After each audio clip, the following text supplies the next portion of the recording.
no doubt money in large amounts is being pumped into the home building industry.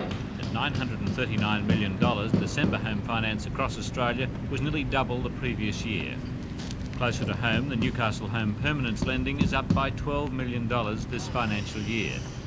Admittedly, homes do cost more this year than last, but even so, actual contracts are up. One local builder began 13 homes this January compared to 3 last January. A lot of activity seems to be in the medium price bracket, $60,000 to $80,000 brick and brick veneer homes, built in many cases by owners moving to less expensive homes. We've had discussions with some of our members as late as yesterday and today, and there are signs that more contracts are being let in the January-February period than last year, and hopefully this will continue through and won't be just a temporary thing. Yes, I think we're probably on the way back.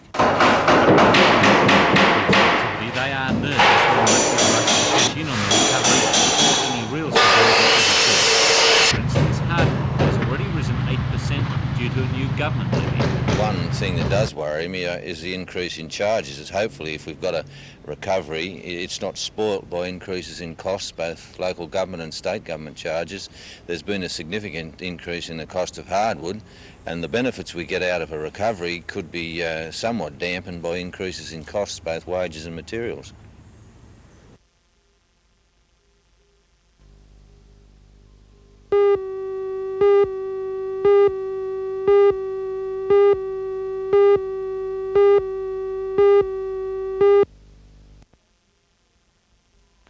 Population profile was compiled by a local company, Datex Cooperative.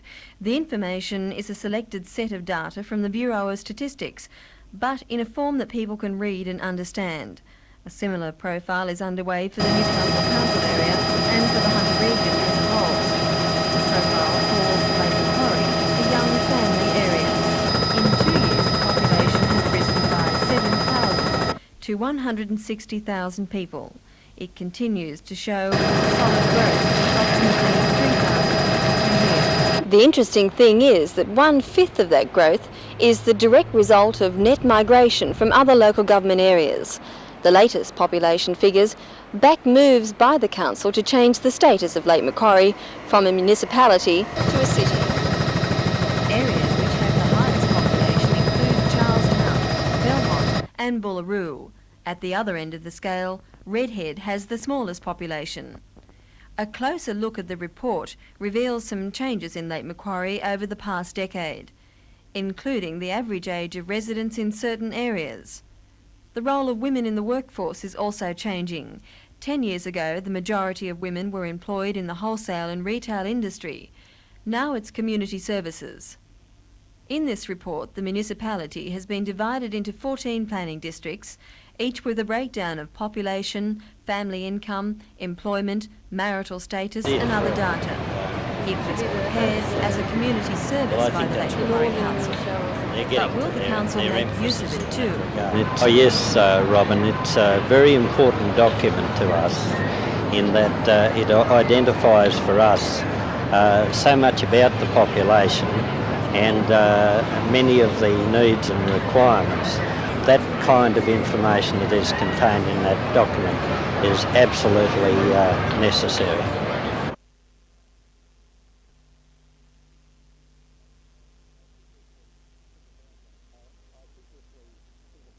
I think if we think about Lake Macquarie and the number of people each year that come there to reside and the amount of work that has to go into providing for those people to be able to arrive and settle, and that kind of information that is contained in that document is absolutely necessary. So you'll be using it as a planning instrument? Oh yes, it's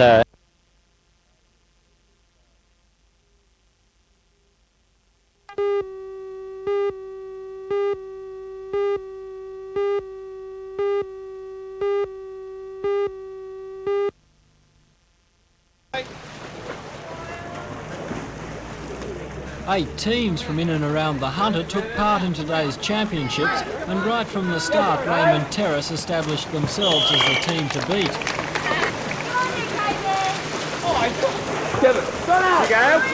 In this game, Raymond Terrace in the blue were too strong for the Wyong side.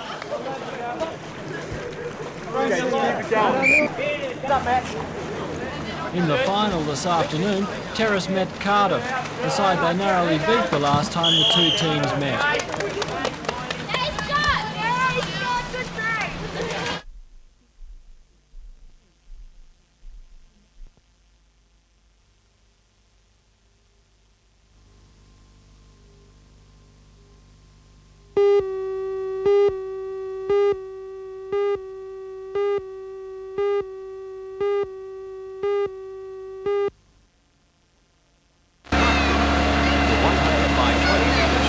Street contained more than 200 bales of wool owned by the Wool Corporation. The fire broke out just before 4 o'clock yesterday afternoon. The height of the blaze, 6 firefighting units were at the scene. The situation was quickly brought under control.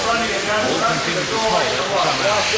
Damage to the building has been put at $200,000. $240,000 worth of wool was lost in the fire. Firemen believe spontaneous combustion was the cause.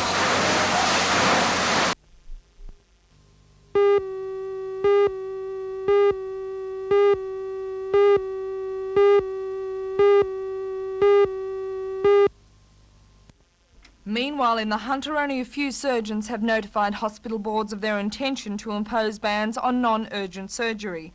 Many hospitals, such as the Mater and the Royal Newcastle, are waiting for surgeons to inform them if they intend to withdraw their labour and postpone non-urgent surgery. If this doesn't happen, it will be business as usual. President of the Hunter branch of the Australian Medical Association, Dr. Tom Wallard, says the ban is purely a symbolic gesture to make the public aware of the doctor's case. He claims the government's plan to enforce Section 17 of the Health Insurance Act, which enables the Health Minister, Dr. Blewett, to change the terms of a contract at will, is simply undemocratic.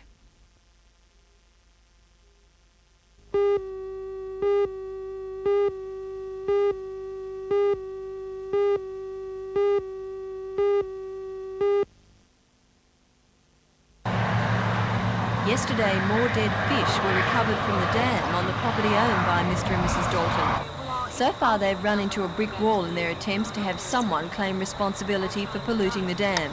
At the request of NBN, the Health Commission agreed to take water samples from the dam yesterday. The samples have been sent to scientific laboratories in Sydney. So, what did you do, Alan? You were here. They did so at the scene of a leakage of pesticide on the highway at Murrurundi last year. However, no one called on their expertise this time when the volatile chemical methyl acrylate leaked from a tanker at Raymond Terrace and was hosed down with foam and water. The Health Commission's results will not be known for a couple of days, but when they are known, the Commission is expected to act. We'll ask them what has got to be done with it to render it safe for usage, or whether it should not be used at all. Right. But the essential thing is that it's not a danger to health. Mr. Lumsdane Do you is feel still that- not sure whether the presence of the unusual chemical methyl acrylate can be determined in the samples of water taken. But he says the results should prove if the foam used by a fireman is still present in the water.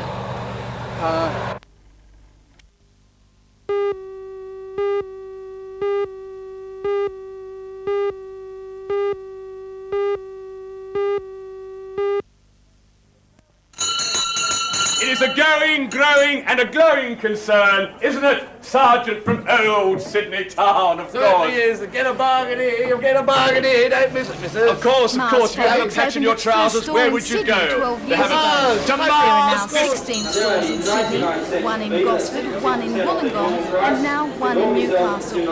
Large crowds streamed through the shop today, eager to take advantage of the 200 kilometres of fabric offered for sale at discount prices.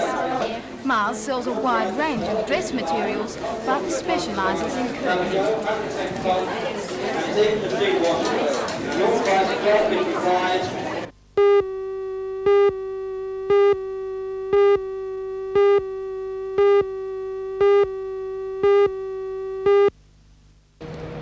The Swiss-owned Neon has been to Newcastle before, but then it was loading coal.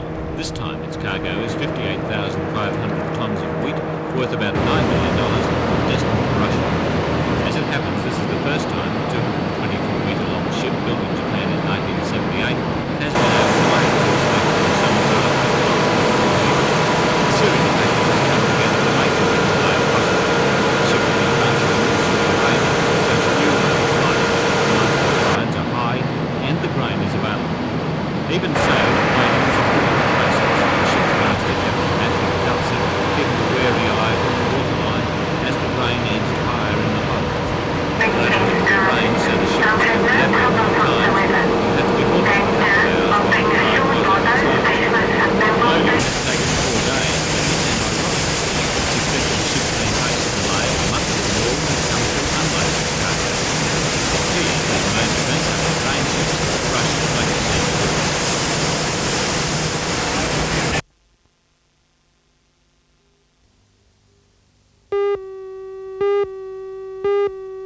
Wayne's, you know.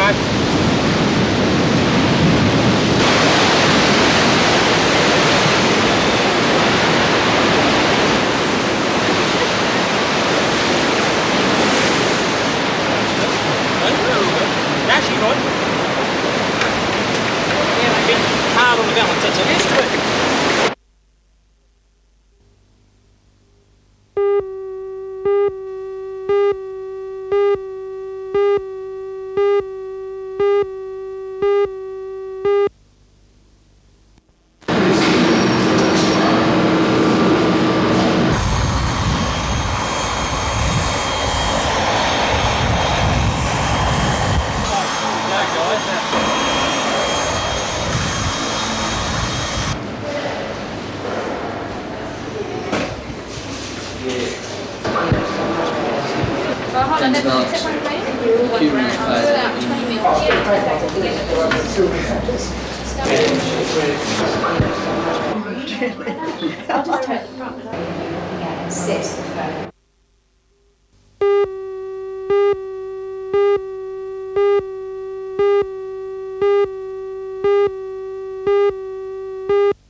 Good morning everyone and welcome once again. You know, when it comes to property trusts, I must admit one of my favourites is GPT, General Property Trust. They're a company of class, let there be no misunderstandings about that. Incidentally, I recently attended one of their meetings, not their annual meeting, but just an extra meeting to hear about their new convertible note issue. And do you know that more than 2,000 people were involved in a three-way hookup between Sydney, Melbourne and Brisbane? And it was a magnificent presentation. But be that as it may, what I want to talk about this morning is, of course, their new convertible note issue. Now, convertible notes give you the best of both worlds. You have a fixed interest investment during the life of the note. Then, in the case of GPT, on the 30th of September 1986, your notes will be automatically converted, let me repeat, automatically converted into units, extra units in GPT, in other words, extra shares. Now, the issue price is $1.76. You will be receiving 11% on your money, payable 6 monthly, during that period of time. You're also given the option, and you choose whether you want to or not, of converting on the 30th of June 1985, so you've got two conversion dates, so to speak. And on top of that, if GPT make issues of additional units during the currency of the notes, this will be allowed for when you convert those notes into extra units in GPT. Now, they are a first-class company, as I said. Whilst the notes don't participate in the dividend reinvestment plan, later on, when they're converted into units in GPT, you can then elect to have your dividends, your distributions, automatically used to purchase additional units in GPT. So, all in all, if I were looking for a property trust, that's the one I'd be going for. But as always, please seek a second opinion, and I'll see you next Monday.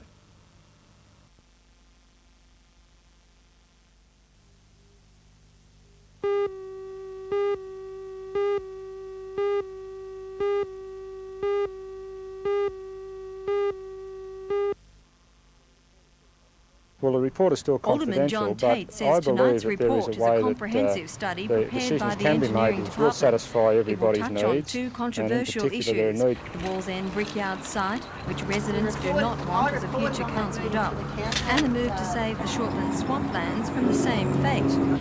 The report puts forward a number of recommendations, but they'll remain secret unless tonight's meeting decides to Will you remove be trying to make this confidentiality. report? Alderman Tate wants the options public. We'll be asking the committee to recommend to council that the report be made public. It's a very comprehensive report, it's a good report, and it's a wide-ranging report, and I think that it should be made available to those parties that are interested that have been affected and could be affected by garbage disposal, because that's the best way to make sure that we get the good input from the members of the public and are able to make a better decision. Well, does it come up with a compromise that will please all? Well, the report is still confidential, but I believe that there is a way that the decisions can be made which will satisfy everybody's needs, and in particular there are needs of the people at Walls End. There's the vital issue of the Shortland swamp area, and there's the situation with Astra Street. Now, I think that from the discussions that will flow, particularly if they remain public, that those compromises and situations can be resolved.